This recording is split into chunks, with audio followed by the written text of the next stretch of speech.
Welcome to Looking at Lucasfilm, the podcast with a different perspective on the world of Star Wars, Indiana Jones, and all of the other entities that George Lucas, Kathleen Kennedy, Dave Filoni, and Jon Favreau, as well as the rest of the teams of Lucasfilm, have dreamed up over the past 40 years.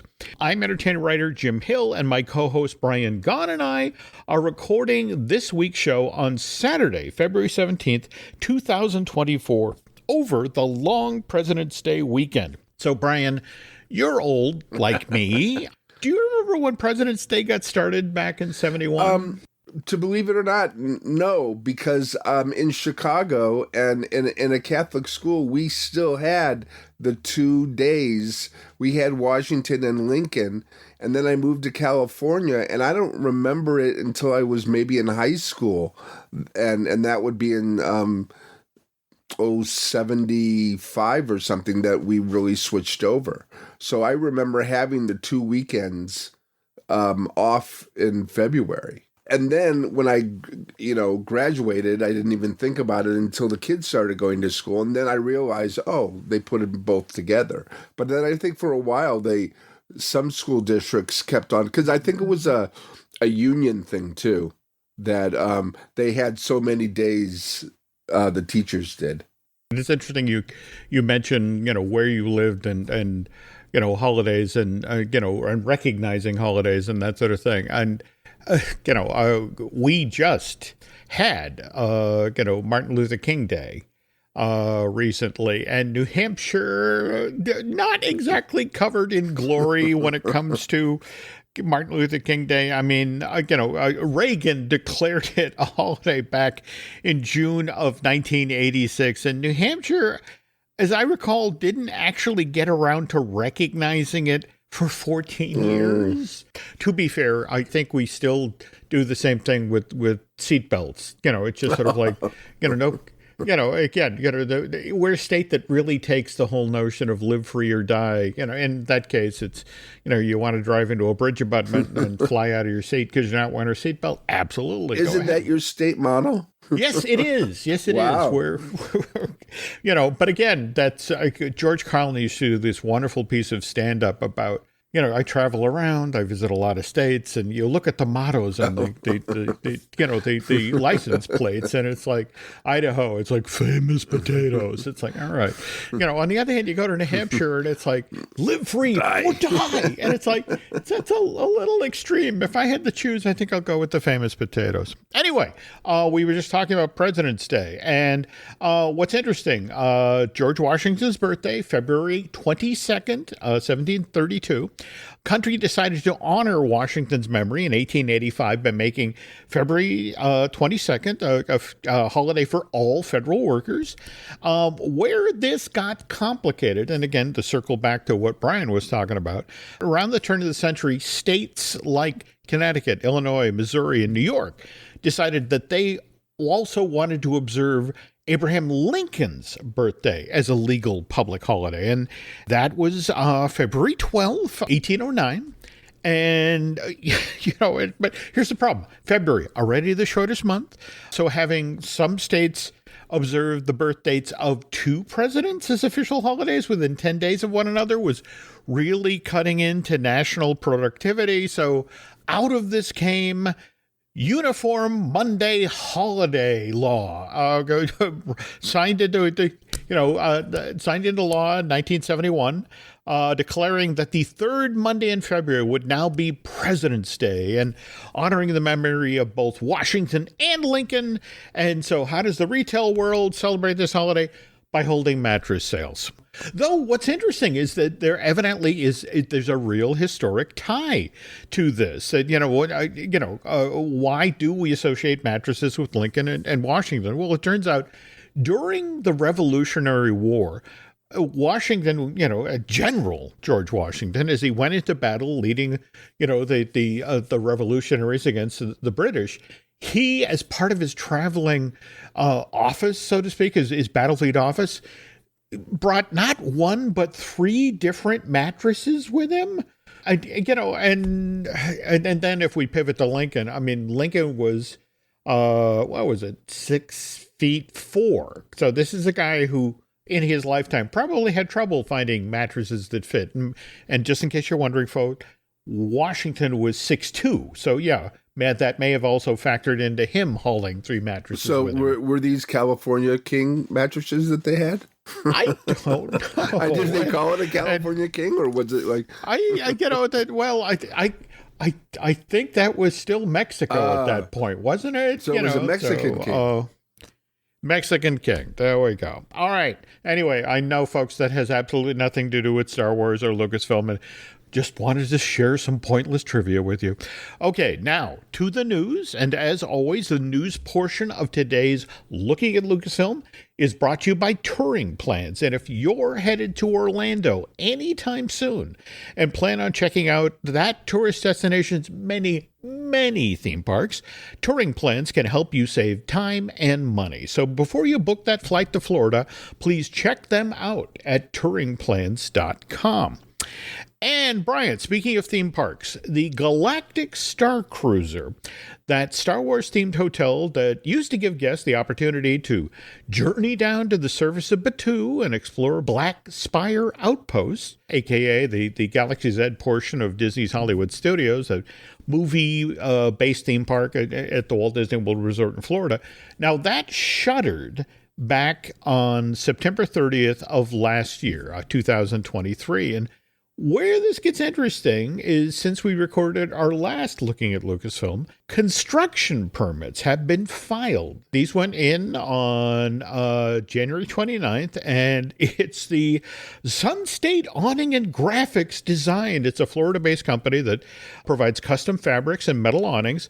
They're supposed to be doing some work on the property. Oh, so are they making it ready for a movie set for Pigs in Space? Oh, would that they could. Well, all right, now here's the thing. All right, the place has been closed for 4 months. And again, this is Florida, known for its extremes of weather, right, of heat and moisture and that sort of thing. So just to be fair here, we could just be dealing with maintenance. Just literally Disney doing what it has to maintain the facility. On the other hand, this could also be the first step in the Halcyon's return. Oh, cool. Well, as an actual Disney World hotel or as an extension of Star Wars Galaxy's Edge. Now, that would be great. It's worth noting here that the area immediately adjacent to Star Wars, the Galactic Starcruiser, is wetlands. And as Len noted on a recent Disney Dish, Walt Disney World has just adjusted its overall development plan so that certain areas on property that previously had been indicated as something you just could not build on, they are now being listed as marginally buildable. Well, wasn't the whole area basically swampland and they just reclaimed it, so to speak? Well, see, now, but that's the thing. Since Disney announced in, I want to say, 65, what they were doing in Central Florida, there have been multiple site plans. And some of them, for example, when they bought the farmland that eventually became the Disney Wilderness Preserve, it was 300 acres, or 3,000 acres of swampland, which then Disney, pivoted to and basically said, look, that mitigates what we're about to do here on property. And, building on, previously swampland. So, yes, that if we're being honest here, all 43 square miles of Walt Disney World is basically swampland. So it wouldn't be that difficult to build a whole new structure adjacent to it, like a swimming pool and shops and stuff. It's interesting you say that, because we did have a listener who shared a potential site plan for this property, showing where, if for example, Disney were to look at it and to turn it into a really for real hotel, which would need a parking lot, it would need a swimming pool and that sort of thing, sort of showed where these things could be added if that were the way to go. But again, just want to stress here, all we have right now is this single construction permit, which again, it just could be maintenance. Okay. So this is an evolving situation, folks, and we will keep you posted as further construction permits, if they're filed, come to light. Well, you had stayed on the Halcyon. Could it be turned into a a luxury hotel? Could it be something that, like Animal Kingdom, that somebody would want to pay premium dollars for? And are the rooms adequate? Is, like if they do add restaurants and, food court and things like that, that would add to it. But being it as it is now, do you think people would pay $500 a night to stay with a family in this place? That's honestly hard to say. I mean, think about it. These things were basically glorified cruise ship cabins. Right. And in fact, kind of the irony, the Disney Cruise Line, added to the interior cabins. They had their virtual porthole, that they had, the view off the ship that would be augmented by, funny little bits of animation of, Disney characters flying by or that sort of thing. And so in a weird sort of way, the rooms aboard the Halcyon had the very same thing, only you were staring out into space and you'd see why, when the ship jumped to, and likewise, if you were coming into orbit, you could see the planet or other ships around the planet that were also coming in. I don't know if, given how tiny the space was and, you were asking people, there was one bed and typically a bunk bed, and that's a lot to ask people to pay top dollar for. But anyway, now we were just talking about Star Wars Galaxy's Edge, and now we'll expand out to not only the East Coast version, but the West Coast version. That's my version. And again, and then Disney is always thinking ahead and, with an eye toward cultivating that next generation of Star Wars fans, there is the Star Wars Young Jedi Adventure television series. Now, this debuted on Disney Plus as well as over on Disney Junior last year on May 4th. May the 4th be with you. And again, show largely aimed at preschoolers. We got 25 episodes in season 1.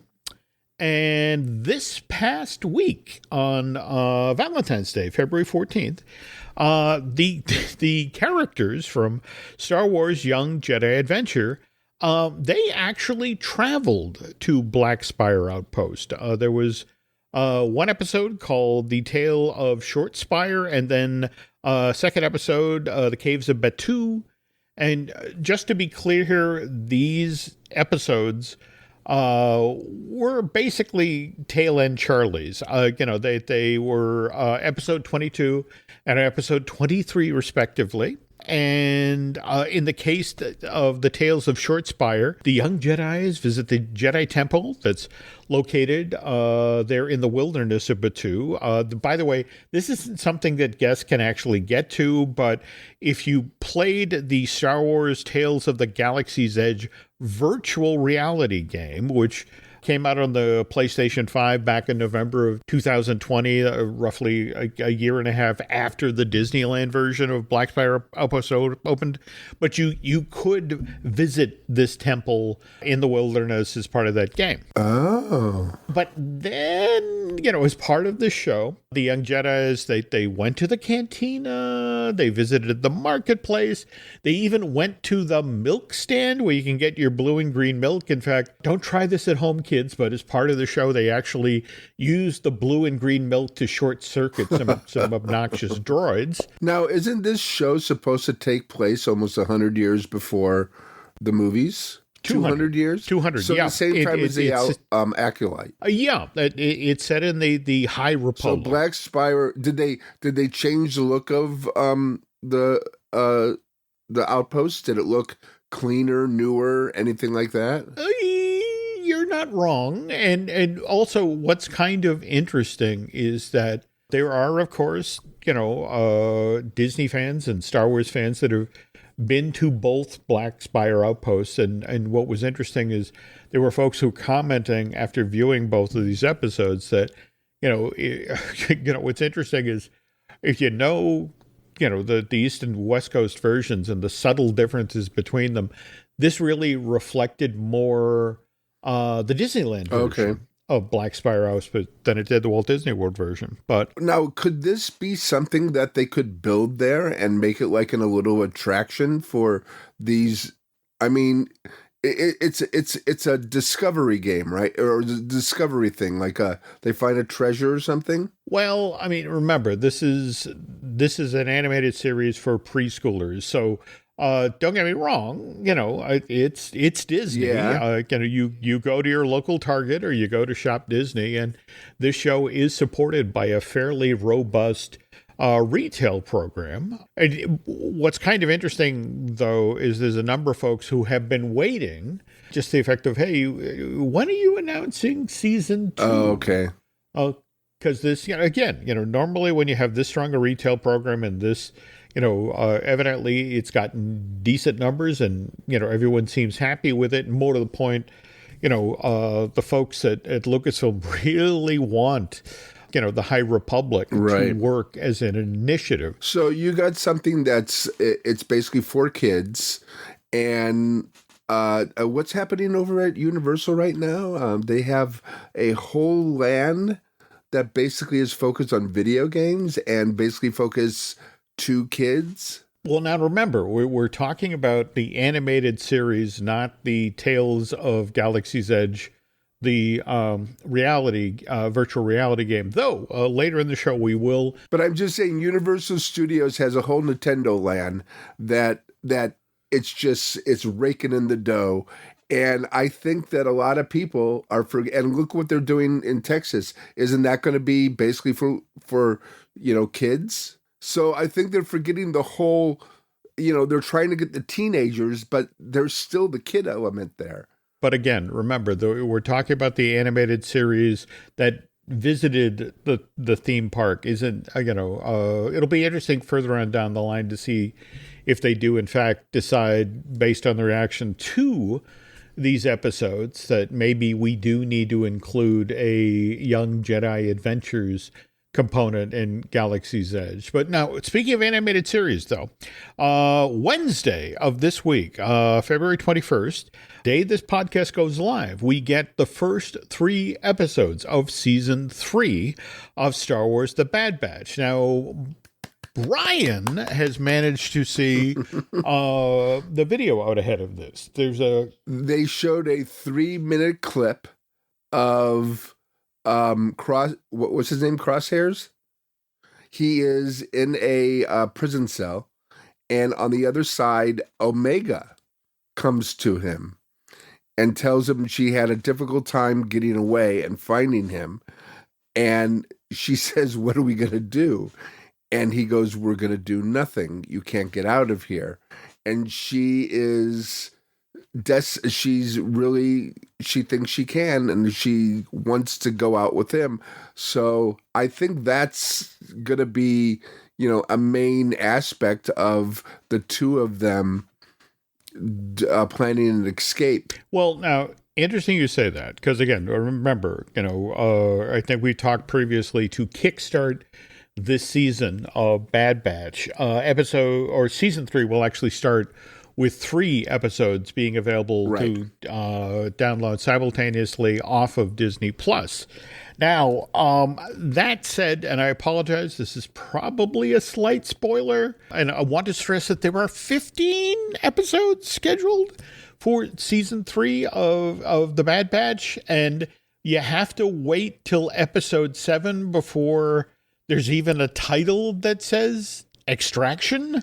So, could be a while. But it's so good that there's going to be 15 episodes, because I really think that this is a setup for everything's going to happen in the Filoni universe, the Mando universe. I think it's a lot of what's happening now are basically setting up and basically putting all the pieces together so everything's going to make sense when these movies start hitting the screen. Speaking of which, though, just a quick aside before we get to those movies you were talking about.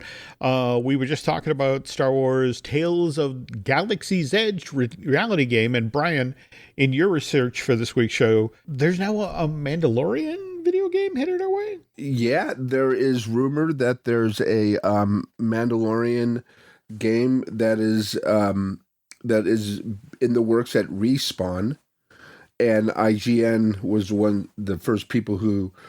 They said the Star Wars and the Apex Legends developer Respawn Entertainment is reportedly working on a first-person Mandalorian game. And I wonder if that's going to be a tie-in with the Mandalorian and Grogu movie that was announced back in January. And what they have a date of maybe 2025 for that. So yeah. Now, just to be clear here, you came across this info over on the Direct. And we potentially have release dates for the next 3 Star Wars film projects. Yeah, on the Direct, the rumors are there's 4 projects coming up, and there's dates, but nothing was connected to it. So the Direct made a kind of, this is probably going to go there type of thing. So they think that May 22nd, 2026 will be the Mandalorian and Grogu, okay? Which makes sense, because that's the May 25th weekend that Lucas and Lucasfilm loves. December 18th, the same year, will be Rey's New Jedi Order. Okay, so that's the same year. Now, these are 2 different animals, but so was Solo and The Last Jedi. So you got these, will people feel, well, I've already seen one, do I have to see another one this year? But of course, look what happened with Marvel. There was like 3 or 4 released in a year, and everybody went to see them. Yeah, for a while. And then the Filoni one, December 17th, the following year, 2027. And that's going to be a Mandoverse crossover, or maybe something called Dawn of the Jedi. Maybe that's what he's going to call it. That, or at least this is what Direct says. And it makes a little sense. I mean, it'd be interesting if those release dates hold. Before that, though, something is coming back. You heard this, right? Okay. You didn't want to get to this yet? Well, I think we were just talking about the Mandoverse, which once upon a time included the character Cara Dune. She was an Alderaanian bounty hunter. She was a mercenary, and she got connected with the Mandalorian, and then she became a ranger. And they were gonna do a whole series around her, which was basically gonna be about who escaped. Well, basically, it was going to be about her as a bounty hunter, or at least going after people who have escaped. And she just said a couple things that were on her mind, and they were not. Okay. For me, I mean, don't get me wrong. I really enjoyed this character. And in fact, kind of remiss here that I tend to associate her with Carl Weathers' character from The Mandalorian, and we just lost, a Carl in the past week or so, and it was fascinating to watch the number of folks who stepped forward and just had really kind things to say about it, and so enjoyed their time on set with him. And in fact, the actress Gina Carano, who played Cara Dune, talked about how, when this all went down, when Disney and Lucasfilm decided to let her go because of some of the tweets she made, it was Carl who reached out and said, can you fix this? Can you, could you fight? And look, I want to point out that James Gunn, also lost his job at Disney because of things that he tweeted. But given the way that he handled the situation, Disney brought him back, and, he wound up directing, Guardians of the Galaxy Volume 3. And again, I really, in fact, there were people at Lucasfilm who were telling me that they were building an entire spin-off of The Mandalorian on the back of the Cara Dune character. And that was the thing. They were reaching out to Gina, and it's like, you don't understand, that you are literally burning down your career here. And, you're working for Disney, you're working for a company that is making things for children. And, not to belabor the obvious here, but we don't know what Captain Kangaroo's political affiliation is. We don't know what Fred Rogers, just sort of when you're working for people who make stuff for kids, we don't want to know what you know. And, but Brian and I were talking about this pre-gaming today, and you have a different opinion, right? I think this whole thing about canceling people is just, I mean, you can make them be responsible for what they say, but to cancel somebody for saying things is, some people get canceled because of really horrifying things, and that should happen. If they break the law or if they do something horrible to other people, especially children. But she just spouted her opinion. And she, in this world right now, she should have backed down and just said, that's my opinion, I'm going to stick to it. But now she's suing. But part of her suing and part of what she wants is to bring the character back. Yeah. Did you hear that? I mean, I did. And, and more to the point, it's worth noting that Elon Musk is supposedly in her corner and is funding this. So it will be interesting to see how this plays out. The other thing, to be honest, remember, it was stuff that she tweeted about the pandemic, and it was stuff that she's an election denier. And we are headed into a fairly contested, already, heated election season. So, but you also were right when you said something where you're entitled to your opinion, but Disney is a family company. Disney is for kids, basically. Big kids, little kids, whatever. This kind of thing that comes in there, that doesn't go well with their main opinion, what they want to show to people. But still, I don't know. I just want to put this out here that,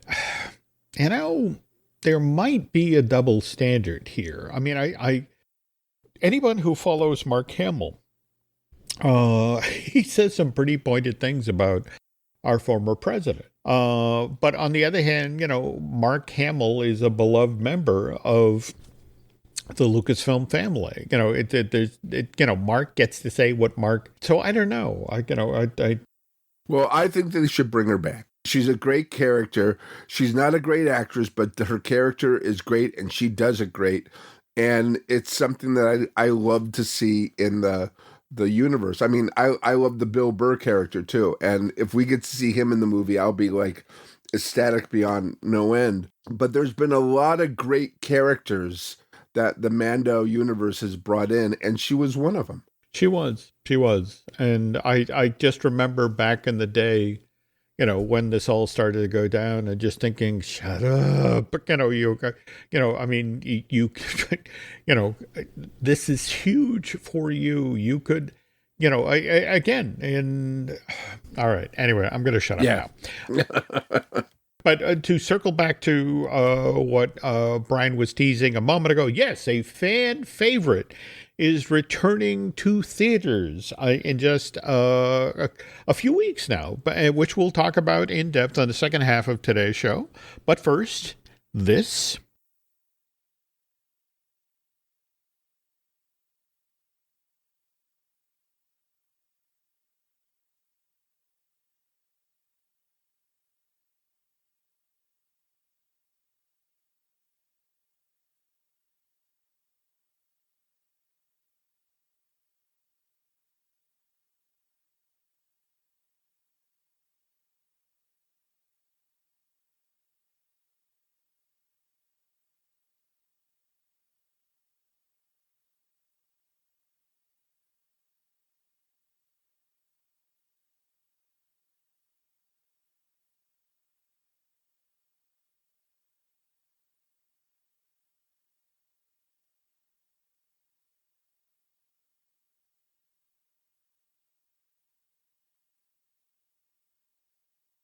And we're back. Before we get to our feature for today, I want to talk about some Star Wars related news that literally came over the transom just as Brian and I were getting ready to record today's show. And did you hear about this auction over in London where they auctioned off a copy of the script for Star Wars that Harrison Ford accidentally left behind when he moved out of his flat when they were making A New Hope? Oh, is that the maid found it?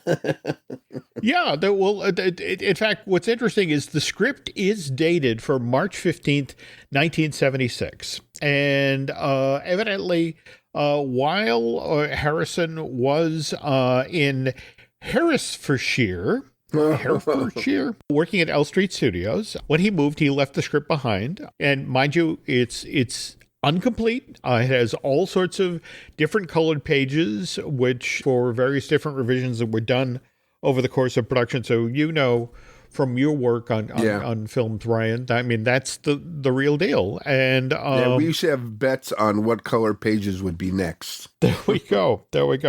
But this was supposedly the fourth draft of the screenplay. But anyway, today it came up for auction, and the initial estimates was that it would sell for somewhere between 8,000 and 12,000 pounds. It actually wound up selling, and they were correct. It sold for 10,795 pounds, which roughly translates to $13,000 in U.S. cash. But yeah, I'd love to read that because they mentioned that there includes scenes and characters that didn't make it into the finished film. So, all right.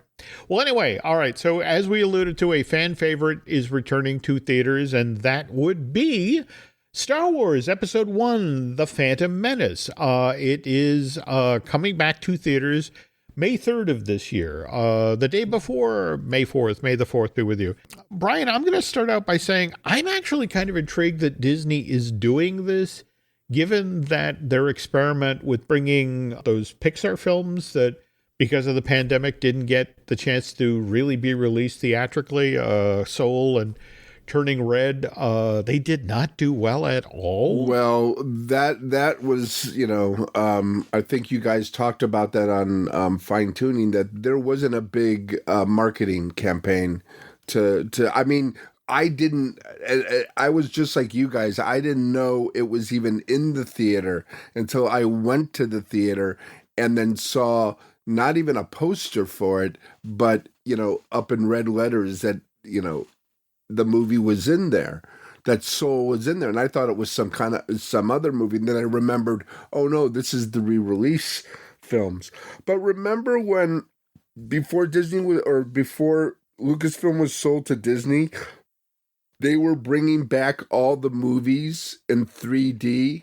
And I went to see, I mean, I was so excited because now I was going to show my kids all the 6 movies in 3D up on the big screen. And Phantom Menace was the first one. And of course they loved it. They went nuts over it. They, and in 3D, it was really, the pod races were an added effect. It was really cool. But it did well. It really did well because, first of all, the 3D aspect, because Avatar had just come out and brought 3D back. So that was, one thing that people wanted to see. And two, they wanted to see it on the big screen. I don't think it's a bad idea. Well, the other thing worth noting here is that this film came out initially May of '99. So we're talking, it's the 25th anniversary. Right. In a weird sort of way, it said, okay, that I think puts more gas in the tank, gives it a little more heat. And they'll market it too. Yeah. Also, by the way, want to remind folks that, this is the film that introduced, Mace Windu to the greater Star Wars community. And Brian dug up as part of his research for today's show that Samuel Jackson, is out there once again saying, Mace is not in fact dead. Yeah, he's out there promoting Argyle, which is a good movie, a really fun movie. But he's out there promoting it, and everybody is asking him, what about Mace Windu? Because I think he put out there on X that nobody knows if he's dead or not, and now he's really pushing for it, and it seems like look, they cut Darth Bane or whatever his name is, Darth Maul in half, and then put him back together. So I don't see why they can't bring Mace Windu back. I mean, he says, he's not dead. But let's have a Disney Plus series, and it would be a great series. Show what happened, bring him to the and then he could be in the next movies. He's on the island with the Bad Batch and he's healing or something. Who knows? Okay, we'll have to check in with Mr. Filoni, see if there's see if he wants Mace Windu in there. Okay, so to get back to Phantom Menace, I mean, face it, when George originally wrote the Journal of the Wills, and there was this expansive Star Wars narrative, and he mentioned as they were wrapping up Empire that that it might be interesting at some point to circle back on the story and do the story of the early days of Obi-Wan Kenobi, or for that matter, how Darth Vader became Darth Vader. And so, and George, 10 years after Return of the Jedi, begins writing Phantom Menace in 93. And they put, once he gets a script, in some sort of shape, they put it into development up at Skywalker Ranch in 94. Mind you, it takes a full 3 years before this thing actually gets in front of cameras in June of 97. And what's kind of interesting is George hasn't been behind a camera since the production of the original Star Wars in 76. So, 23 years since he'd last sat back there. And so, the irony is he's back in the desert of Tunisia again. And it's like, did I not learn anything? Now, the other thing worth noting here, and this is kind of fascinating, because when the original Star Wars was being produced, again in 76 or thereabouts, George was very upfront when it came to directing Harrison Ford and Mark Hamill and Carrie Fisher, that this was a film for kids. And that informed their performance choices. And, he basically sort of insinuated that this is kind of a Disney film. Yet he did tell Carrie there were no bras in space. Well, there is that.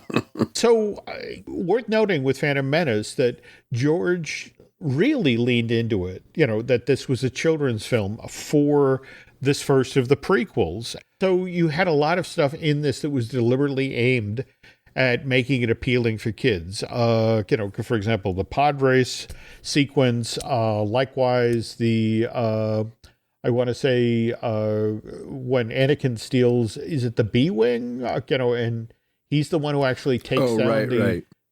I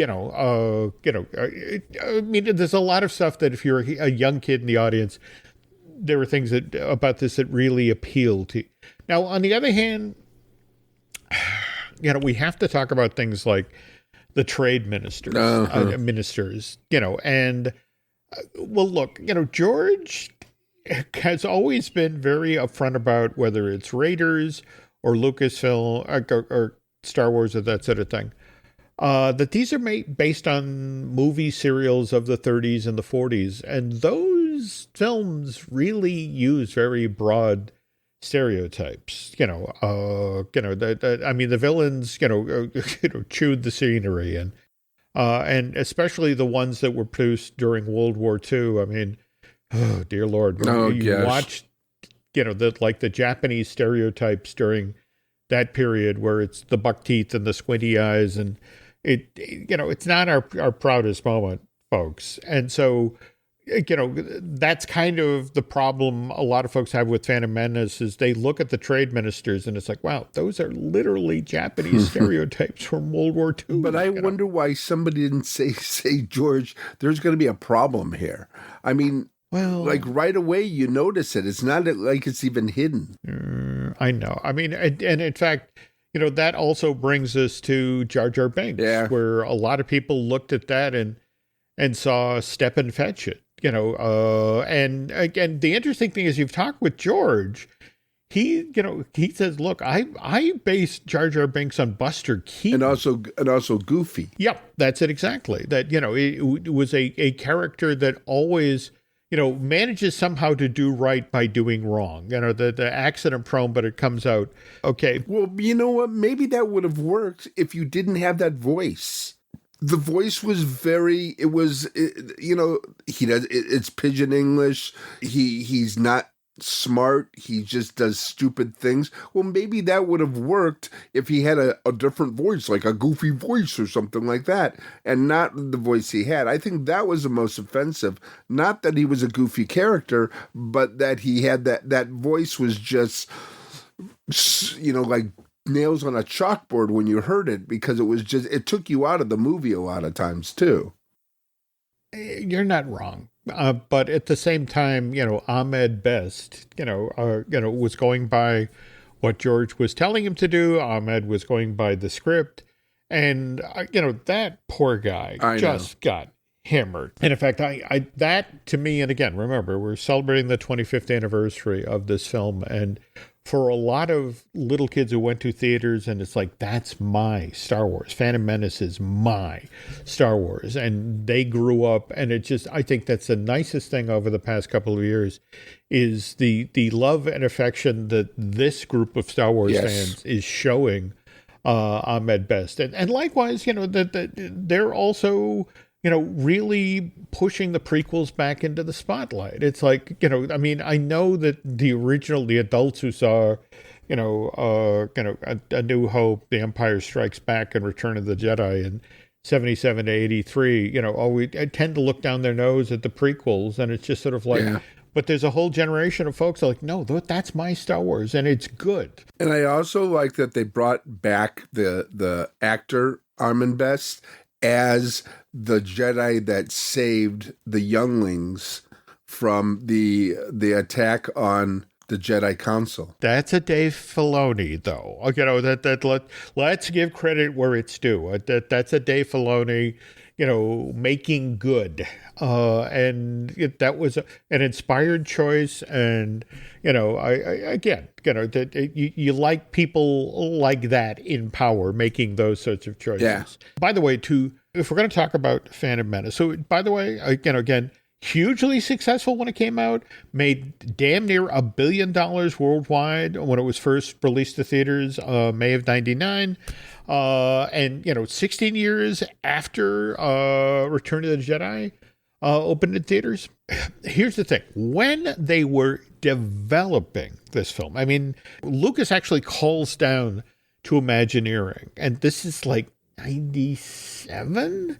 And it's like, hey, can you guys come up to Skywalker Ranch? I got something I want to show you. And he brought them in, and it's like, can you look at what we're doing with the pod race scene? When we initially did Star Tours, when that opened in January of 87 at Disneyland, there was always this discussion that every 3 years we'd add a new ride film. And that, especially the thinking was there were 4 simulators down in California. And it's like, if we add a new ride film, a new destination every year, in 10 years' time, you can go to Anaheim, to Disneyland, and you can, at the point, well, where do you want to go? Do you want to go to, Endor? Do you want to go to Tatooine? Do you want to go, and the thing is that because the line never died, they kept the, light speed to Endor. But George was like, look at this. Look at what we're doing here.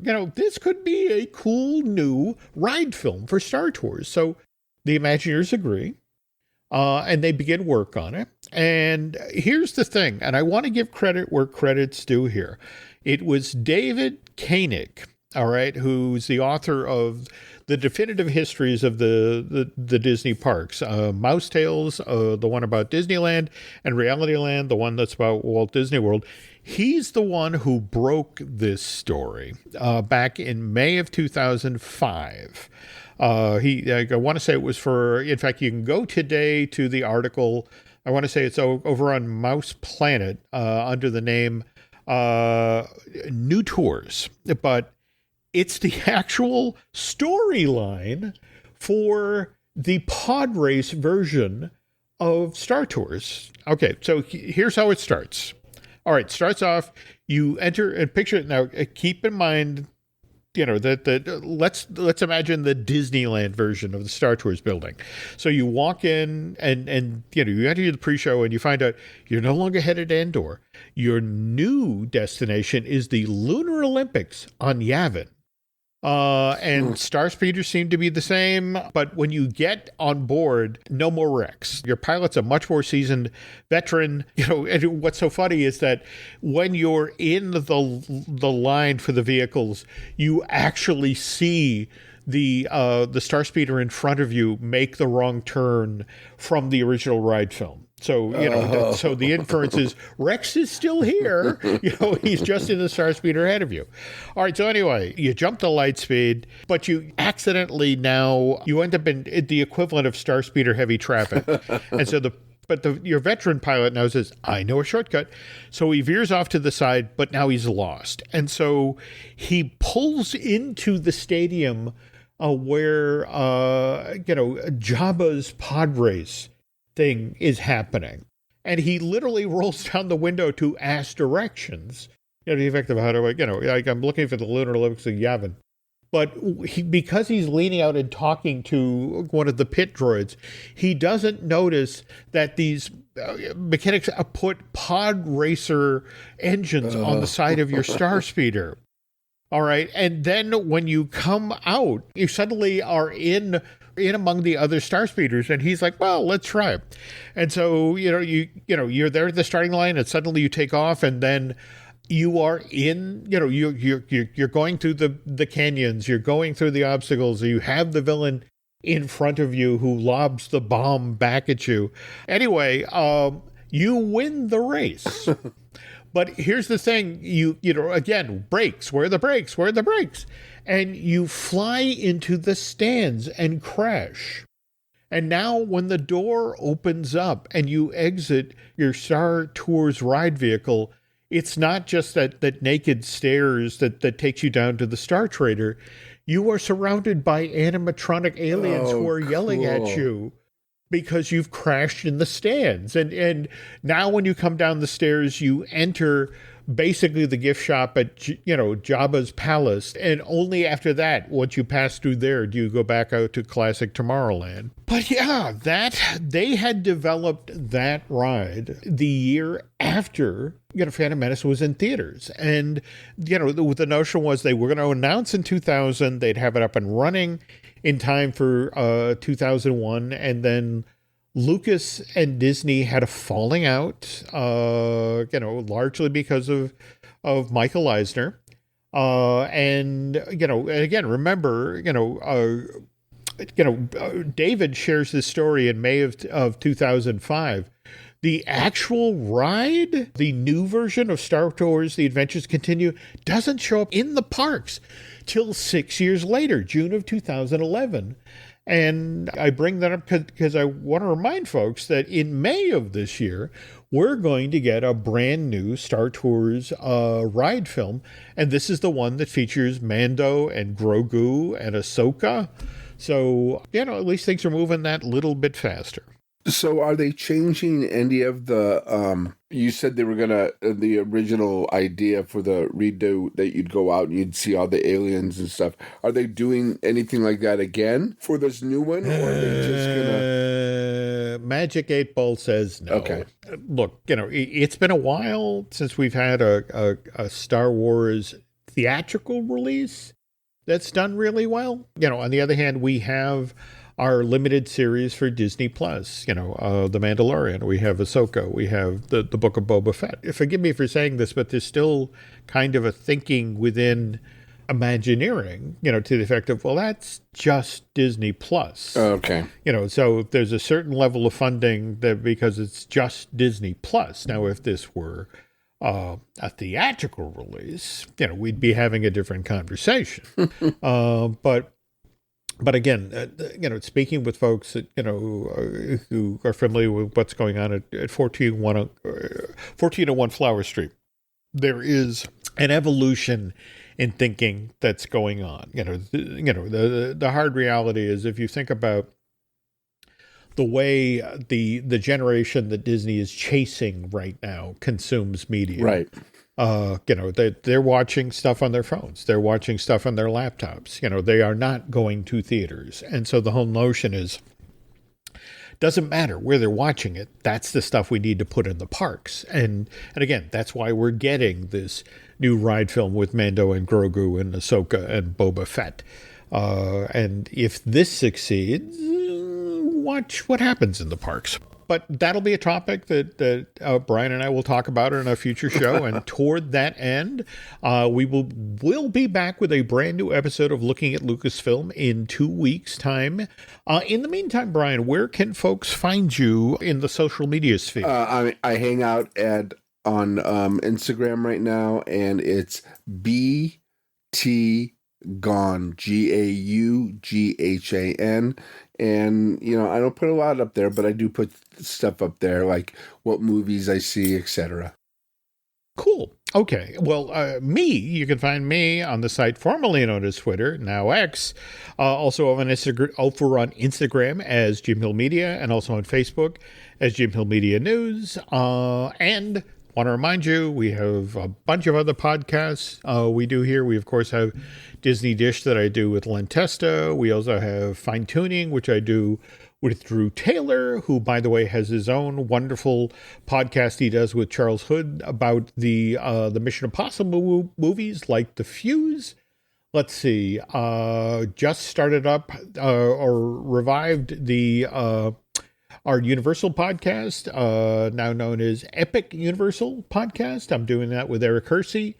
And also, it's on the YouTube, but we have brought back I Want That. Now it's called I Want That Too, and I'm doing that with Lauren Hersey. Oh, cool! So we get to see the stuff. You get to see the stuff, and not only that. Yeah, me and Lauren's faces. So that might be a downside, at least in my case. Also want to remind you, speaking of videos, we have our first ever video series, myself and Len collaborating with Jim Schul, Disney Unpacked. And for March, we are going to be taking a look at Rock and Roller Coaster, which Mr. Schul helped get up out of the ground. That's our first ever thing for Patreon, and that's got to be supported by a full suite of shows, so go check that out. Let's see. Beyond that, folks, if you could do Ryan and I a favor, if you could head over to Apple Podcasts and rate and recommend the show you're listening to right now, Looking at Lucasfilm. Also, if you're on Patreon, just leave some comments to us, what things you want to hear or things you don't want to hear, and we'll take it under consideration. Okay, well, that is going to do it for this week's folks. Thanks again for listening. And like I said, Brian and I will be back with a brand new Looking at Lucasfilm in 2 weeks' time. So till then, thanks for coming by. We'll see you soon.